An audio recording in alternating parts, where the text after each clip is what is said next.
Welcome to Serve and Volley, the tennis podcast for people who like arguments. I'm Nick. I'm Pavel.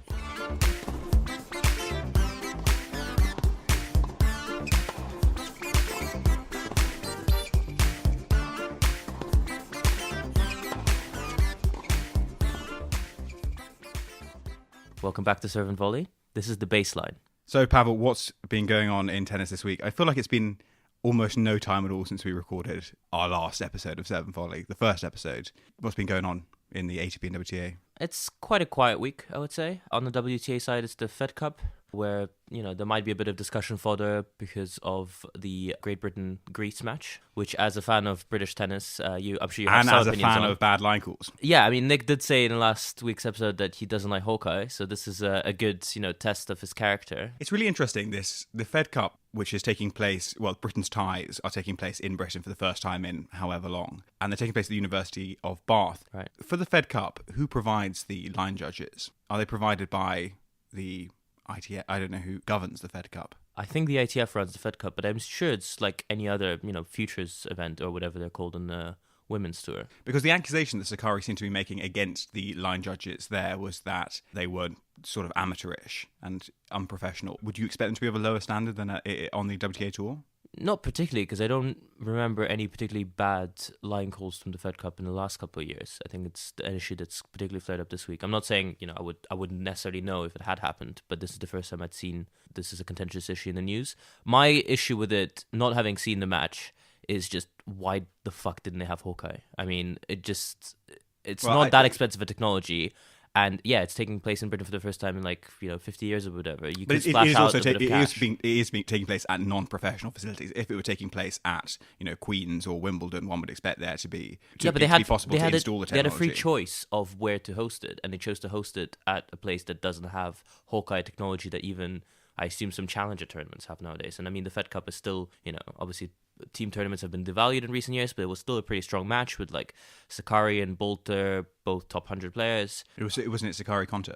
Oh yeah, Konta top 30, 40 player, I guess, at the moment. She's kind of fallen down the rankings, but still, this is a fairly high standard. And if I were the players, even if there hadn't been any bad line calls, I would just be a bit confused and a bit miffed that they couldn't find some facilities that could provide the level of. I'm obviously soft on Hawkeye, soft on the causes of Hawkeye, but I do generally think there should be universal application of the technology if it's going to be applied at all. But at the same time, it's obviously frustrating particularly for Sakari, but it caused a great atmosphere. It caused a fractious tie.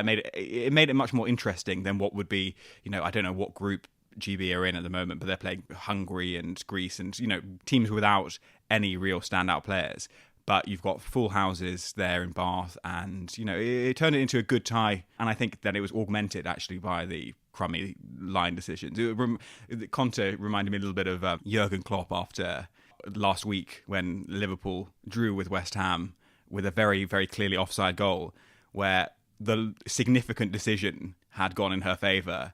But she was also drawing attention to there were a lot of bad calls, going on. It was the umpire lost his head. So, it was obviously a bit of a weird tie. But, that it's much more eye-catching. The Fed Cup at this stage for these level of teams isn't always that exciting. So you're saying that it's good that they had a low standard of umpiring because that generated some headlines, whereas the match would have gone off without a hitch with Hawkeye and then it would have had less publicity. Yes, possibly.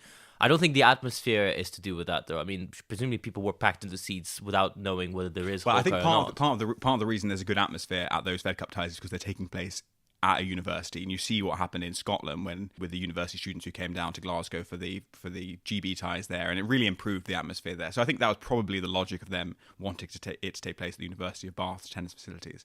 I like the human controversy of contentious line calls, but I think it's part of the theatre of the game. Anyway, this is a very small fixture. Yeah, I think it's indicative of the week in tennis we're having that this is a big story. We can maybe discuss Hawkeye more broadly another week in controversies. So we just saw on the men's side we have 3 ATP tournaments this week, 2 indoor hard, Sofia and Montpellier, and 1 on outdoor clay in South America. So we kind of entering the stage of the season where the ATP kind of splits and you get your clay specialists going to South America and playing Rio, Buenos Aires, and the majority of the tour stays around Europe, Middle East, in the case of Dubai, and then before going to America. So depending on what kind of player you are, there's two different approaches to take. But if we look at this week, we've had some pretty, decent players reach those stages. We have Tsonga at the semi-final stage. We have Medvedev, who's, top 15 player at the moment. So it's not a completely dead week in men's tennis, but I think none of the top 10 are playing. What have been the headline results?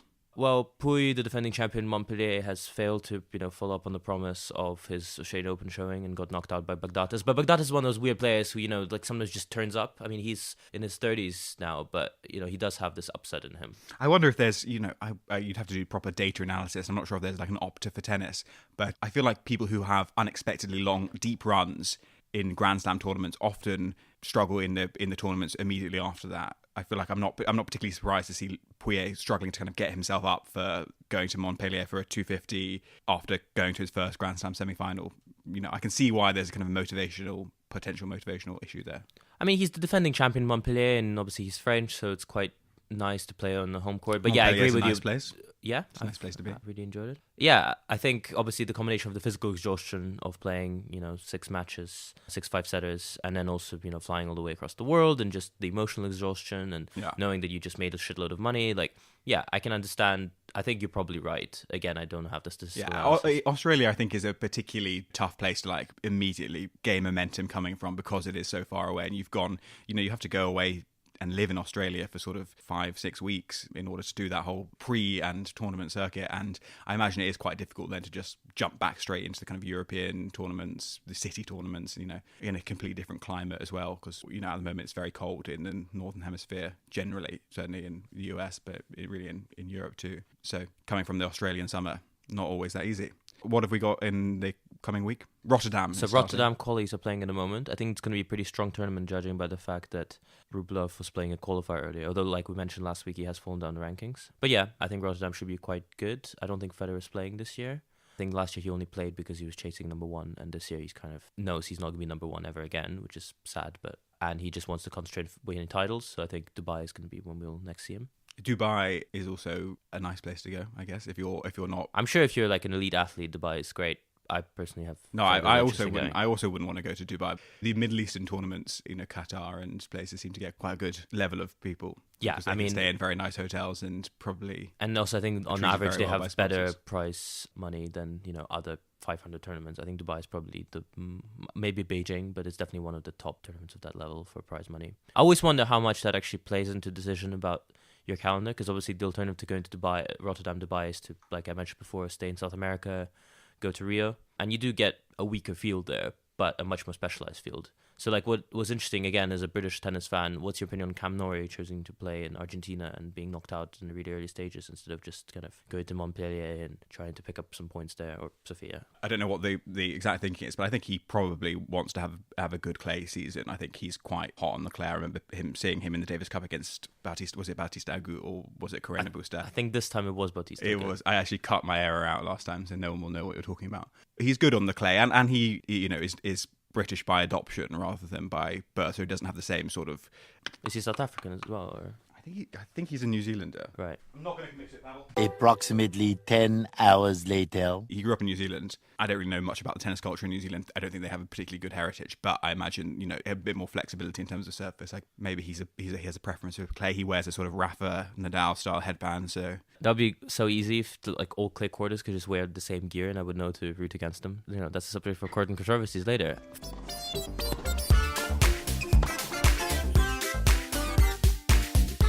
So now on to backhanded compliments, where this week we'll be discussing Naomi Osaka, which we sort of teased last week because obviously she has been probably the big story in tennis over the last 6 months. A hugely marketable figure because of bridging two huge sporting markets, I guess, in terms of the US and the Asian markets. I don't think there's been a sort of Asian American. Michael Chang? You know more about this than I do, but was Michael Chang, I know obviously he won Roland Garros, but was he a huge figure dominating the tour ever? Or was it more? He was always, around the kind of top 5, top 10. I think he made one or two more slam finals. Yeah, he wasn't. I mean, Osaka's already probably achieved more than him. Also, she just got a much more kind of media-friendly personality. And also, Michael Chang did not compete as an Asian, which she shouldn't have. I mean, some people, accuse Osaka of not be ungrateful for not choosing the USTA, but I think that's nonsense. What's clear is that what she does is manages to appeal to Americans very strongly as someone who, presents very much as an Asian American, but also who represents Japan professionally and who has, her Japanese heritage at the forefront of her game. And, it is important for Japan and that area as an emerging tennis power still. I mean, it's kind of one of those things which is all probably... Is she the first ever Asian woman to become number one? Because Lina, I don't know if Lina managed to do it. Maybe at some point. Because when Lina was at her height, was very much a kind of yo-yo period in terms of... Yeah, it's like Azarenka, Kvitova. And I remember there was that long stretch where Anna Ivanovic was number one without her having won a Grand Slam, and people were being like, it's a fundamental problem in the rankings that you can just be so rewarded going the Wozniacki route. I know she's now won a Grand Slam of just playing and playing and playing and playing until you have enough points to be number one. I saw a pretty good factoid that in 2001 or 2002 there were two women, I think Venus Williams and Jennifer Capriati, who won 2 slams each, and neither finished the year as number one, which is quite strange. And who was number one that year? You've got to finish the factoid. I couldn't tell you. Write into us with the. By then we'll have Googled the answer, but that is a quirk of the WTA. You don't really get those in the ATP. But Osaka at the moment is the undisputed number one, having won the last 2 majors. Yeah, she's clearly the best player on form. Clearly, she's got one of the best forehands on tour, one of the best serves on tour. She moves well. There's no major weaknesses in her game. She plays aggressively, but not brainlessly, the way like Ostapenko plays, for instance. So, if we talk about Osaka as a player, leaving aside her, marketability, which is obvious, and her personality, which is very endearing, she is, does seem like a force that could be around for a while. I mean, was she 20, 21? 21, I think. Yeah. But, we've seen quite a few of these kind of younger players coming through, especially in the Lena Serena Williams periods when she's been either out through injury, or we've had quite a steady churn in terms of Grand Slam champions on the women's tour. Do you think that Osaka is a more credible, long-term power in the game than, say, Ostapenko or Sloane Stephens or Madison Keys? Well, I mean, Madison Keys hasn't won a slam. Osaka has won 2 in a row. She's also won a Masters title. Sloane is a few years older, and she's also had troubles with injuries. I think Sloane is more one of those players that just blows hot and cold. Osaka seems to be pretty consistent, but obviously, this is kind of a snapshot. And in 6 months, we could be talking about, isn't that weird that Osaka, was the undisputed number one at the start of the year, and now she's kind of fallen off. What I think she has to her advantage is the serve. In the women's tour, when you have a kind of reliable, consistent, heavy serve, there are a lot of kind of ground stroke specialists who have sort of struggled for lack of consistency or lack of power in the serve. And, Serena, I think, has been so hard to beat so often just simply because she just blows her opponents off the court. And the fact that Osaka, I don't really know what Sloane Stephens' serving stats are, but, she seems like someone... She's more of a returner, right? I think. Yeah, I mean... If you had to pick one. It feels like it's just a huge weapon to be able to be reliable in your service games on the women's tour. Yeah, I mean, Pliskova, who I think is a fairly one-dimensional player, also managed to become number one briefly at some point without winning a slam. And she's, obviously has a huge serve. Konta, Muguruza, all these kind of tall, skinny players. Osaka's 180 or 5'11", kind of at almost the perfect height, I think, where she can generate a lot of power with her serve, but she also moves better than some of these other gals. And yeah, if you watch the kind of 2 most recent major wins, obviously the US Open one was overshadowed by the whole umpiring controversy, which, I think it's been done to death, so we're not going to dwell on that too much. But the Kvitova match, especially in the third set, showed, both players played really good, really aggressive tennis. And Osaka kept her cool, and she kept blasting shots, but, what you were talking about last week with controlled aggression, I think she shows that. And, I'm excited to see how she progresses. She reminds me, I'm going to do the very reductive thing of transliterating the women's game onto the men's game. But she reminds me a little bit of Andy Murray in terms of both, to an extent, her style of play, and when Murray is at his best is when he's serving well, but also in this sort of there's a sort of kind of openness, a kind of rawness. She's maybe slightly less polished in the way she interacts on the court to a lot of people, which I think was quite typical of Murray, maybe to this day probably, but really like 5 years ago in his peak, he was sort of. I imagine she's not quite as dour on court as Murray, but it is quite the contrast between you her. read the dourness differently to how Brits read the dourness in Murray. I think because I think they read the dourness, or however they pronounce that, differently because Murray has been number one and he's won 2 Olympics and 3 major titles. If you asked a lot of Brits 10 years ago or 8 years ago, I think they would have given you a fairly different response. People just like winners. And, Osaka is a winner, and that's why her kind of slightly, girlish personality and kind of like giggly and just being flustered is very endearing, because then you see her go on court and just like blast win after win, and you're like, actually, she's a serious player. Whereas if she was like, bubbling in the kind of 20s, you'd be like, eh.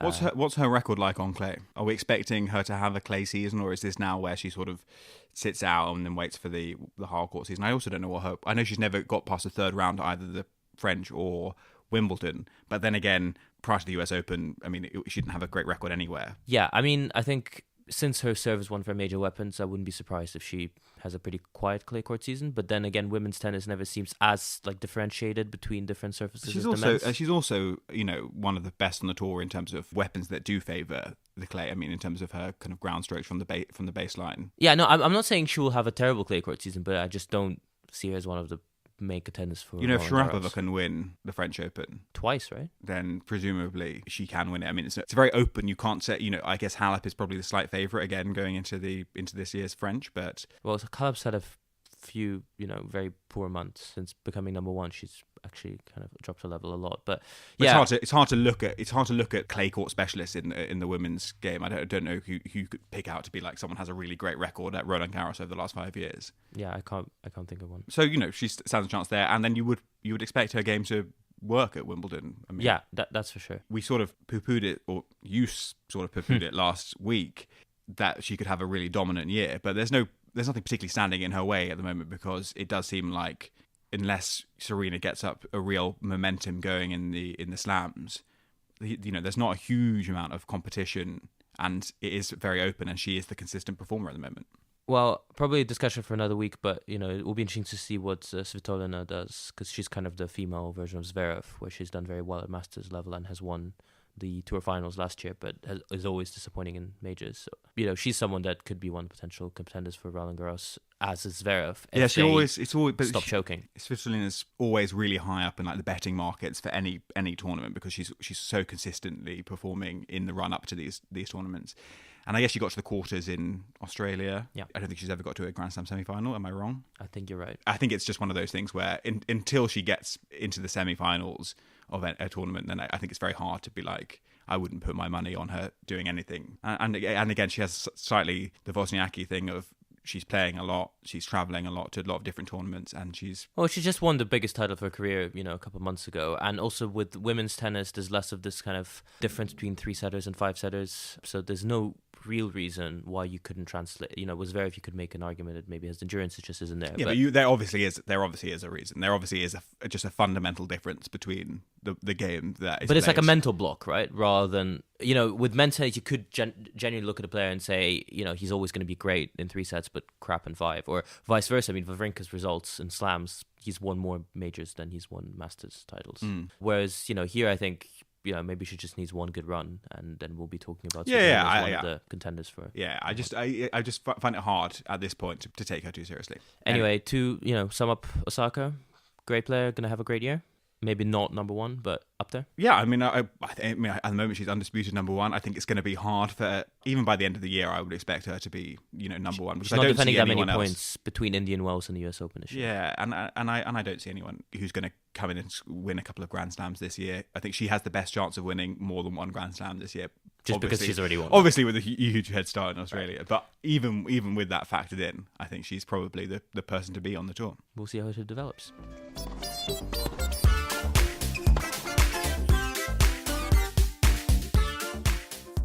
And now for the final part, Courting Controversies, where this week we'll be discussing the different surfaces. Usually we allocate about 7 to 10 minutes for this final segment, but obviously the surface debates have been raging for decades and probably won't stop anytime soon. But briefly, Nick, it's not a very timely one, this one, but we did mention it in the baseline that the season is now sort of at the fork in the road where you either finish up on the hard courts or you start the clay season and go through to Roland Garros.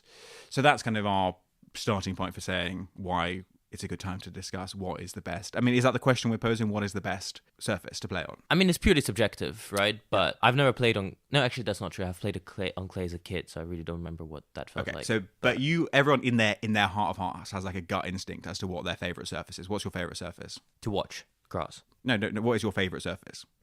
I would still say grass. I don't want to be. You can subdefine it to watch and to play on. But I mean, like, I guess when my you say favorite what surface your- is hard because that's the one that's mostly available everywhere. So Yeah, but look, already you're picking holes in this. But if I presented you with 3 identical courts, perfect condition, a beautiful red clay, beautiful manicured grass, and state of the art hardcourt to play on, what would you choose? Grass. And to see 2 randomly allocated top 20 players play on? Ooh, that is a good one. Because if you say random top 20 players, there's a chance you'll just get Isner, and then, grass will become purely unwatchable. I would still say grass. Partly it's a consequence of the fact that we just don't have that many grass court tournaments, so it might be one of those kind of absence makes the heart grow fonder things. And grass used to be a dominant surface. 3 majors used to be played on it. But there's something just about the sound, even of the ball hitting the racket on grass, not even the surface. There's just something quite, maybe it's just nostalgia, but I really think it's a beautiful surface to watch. Yeah, I think I love grass to watch. I think particularly because I see it, and I think a lot of people see it as the British surface, because Queen's and the recent Olympics as well. And Wimbledon and the London Olympics. And I also think the grass in Halle looks terrible in comparison. I've been to Halle. I don't think that's completely unfair. I think that's more of a consequence of Queen's just being very well maintained. I mean, the courts on Queen's are stunning. They are the best grass courts in the world. I mean, it's amazing what they do there. Generally, grass courts are terrible and they are awful to play on. And, I've played on probably a dozen grass courts in my life, and they've almost always been really bad. It is so hard to get them to like a decent standard, and also the standard that we see televised and in professional tennis is just so different from the average standard, which is different particularly in hardcourt, where you can play on hardcourts that are pretty close to where professionals will play, and even on clay. I mean, red clay is slightly different because that's a hard thing to do, and I think most clubs who use clay courts will use whatever the sort of brownie equivalent is, which looks much worse but still plays really well. The tennis club that I used to be a member of, but I'm not a member of anymore, RIP, has a bunch of hard courts, a couple of clay courts, and a couple of grass courts, and the grass courts are basically unusable because they are so much worse than the other courts. You don't like clay as a surface, and I like clay as a surface, so go on, attack clay. Yeah, I mean, with playing... Just to kind of answer your point, obviously grass courts are much more difficult to maintain. So if it was just about playing and you didn't have the immaculate stipulation, I would go for hardcourt just because it's quite used to it. As for watching clay, I mean, in recent years has been so dominated by Nadal, and I don't, dislike Nadal, but I also don't really like his game. Some people really go for this kind of physical, sweating, grunting, not wearing sleeves. But again, you're sort of, the tail is wagging the dog because you're using the fact that you don't like Nadal and Nadal does well on clay to prosecute the entire surface. No, rather than just being like, at the end of the day, if John Isner won 8 Wimbledon in a row, it wouldn't make grass a defunct surface. Well, it probably would reduce my enjoyment of watching grass. But yeah, I agree with you. There is, a slight bias there. But even if you, don't look at Rafa and you look at the other players who have done really well on clay and not that well on other surfaces in recent years, if you discount Thiem, whose game I do like because it's so aggressive. Well, look, since 2005, which I guess was Rafa's first Roland Garros final, I just made a little quick list earlier of all the people who have been outside of the big 3 who've been finalists at the different Grand Slams. So Australian Open, Safin, Hewitt, Bagdatis, Gonzalez, Tsonga, Murray 5 times, Wawrinka and Cilic. The US Open, Agassi, Roddick, those are early days. Murray twice, Wawrinka, Del Potro twice, Cilic, Nishikori, Anderson. Wimbledon, Roddick twice, Burdick, Murray 3 times, Raonic. So this is a bar for the Cilic, big 3, not just losing Anderson. finalists. It's both winning and losing. Winning and losing. These are just people who got to the finals, minus the big 3. At the French Open, Mariano Puerta. God, do you remember Mariano Puerta? Didn't he get busted for doping? Robin Söderling twice, David Ferrer, Murray, Wawrinka and Thiem. That is by far the best collection of non-Big 3 finalists out of those. Look, all of these people. You've got Anderson appearing multiple times, Cilic multiple times. It's a real shit show down in Australia. Why? I mean, Safin, Raonic and Burdick at Wimbledon. Safin and Tsonga were great finalists, and Stan was a finalist of both. Baghdad is a great finalist. Tsonga a great finalist. Well, Gonzalez was a very entertaining player. They were. So. But it was, I think, partly it's testament to the fact that the Australian Open is the least of the slams. But I do think that if you look at the pure game, presumably you liked Robin Söderling. Robin Söderling was a beautiful tennis player, fantastic.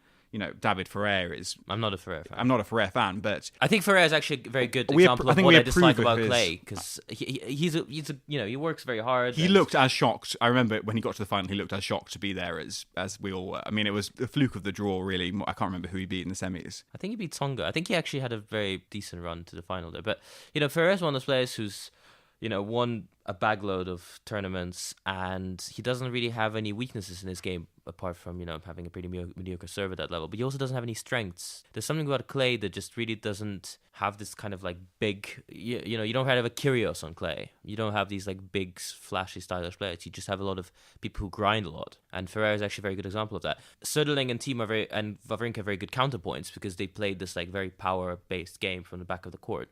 There is definitely scope for good aggressive tennis on Clay. It takes the serving advantage out, which and I feel which like that's means that some games last forever, some points last forever, and especially five-setters just last forever. At Wimbledon, they last forever because people are just banging serves down and no one can break each other. Well, I would rather they lasted forever because people were getting into very long rallies than they lasted forever because John Isner and Kevin Anderson were just firing ace after ace past each other. It's a much more democratic surface in that sense. Yeah, I mean, definitely nullifying the serve advantage is a positive, but there has to be some middle ground. I mean, maybe like a fast-paced hardcourt like the Australian Open gives you a bit of a balance, because actually Isner and Anderson didn't do very well this year at all, and the people who got to the semis were Tsitsipas and Pui. Both of them have decent serves, but again, you wouldn't put them in your top 10 of servers. And Rafa's done very well on that surface again. Out of the big three, I think he's comfortably the least good server. Is that fair to say? I don't know how comfortably. I think generally there are good tournaments and good players on all three surfaces, but Clay I just sometimes find very drawn out. I'm surprised you don't like playing on Clay. Like I said, I've only played on Clay once when I was a kid, so I think. Well, we may have to do that as a podcast special. We may have to play on Clay because maybe this would change my mind completely. I think that as a tennis consumer, because obviously there's professional tennis and then there's the tennis that we enjoy playing in the park. I think it's fun to play on because it makes your movements easier. I mean, obviously if you're playing every week, Clay can do things to your knees in the way that hardcourts don't, but on a one-off basis, it's actually very fun to move on. The ball moves slower. You holds up easier, makes rallying easier, which for a lot of people is important because I've played enough hard courts where the ball just whizzes past you.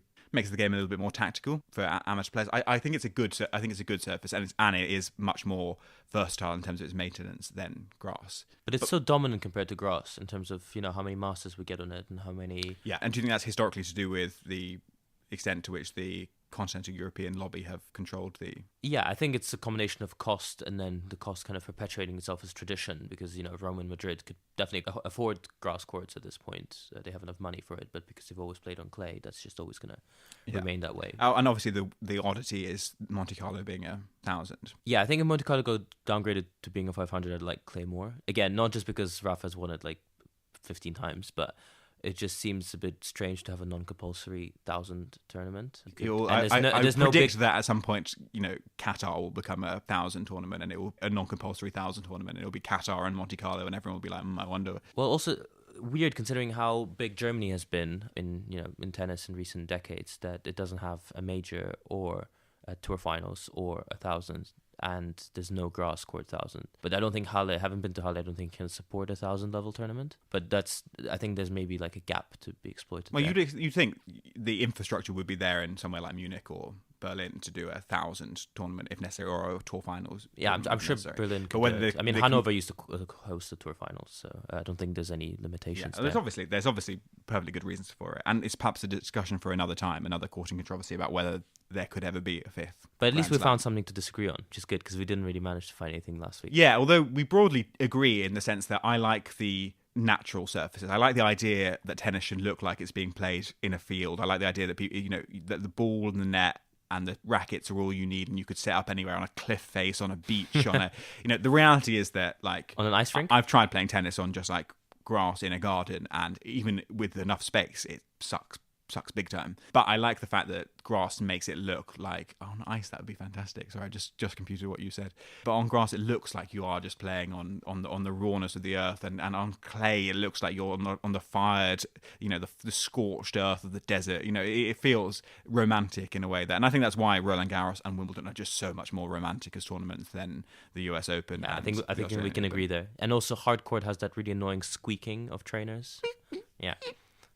So yeah, let that be a lesson to you all. So next week we'll be looking at what's going on in Rotterdam and ahead to Dubai, and kind of as the season warms up again in the run up to Roland Garros, and obviously taking another player for backhanded compliments and causing controversies. You can subscribe to the podcast on Apple Podcasts, Spotify, wherever you get your podcasts. We should be available. If it's missing from anywhere, drop us a line, let us know. Follow us on Twitter @andvolley, no serve, and we'll be back next week. See you then.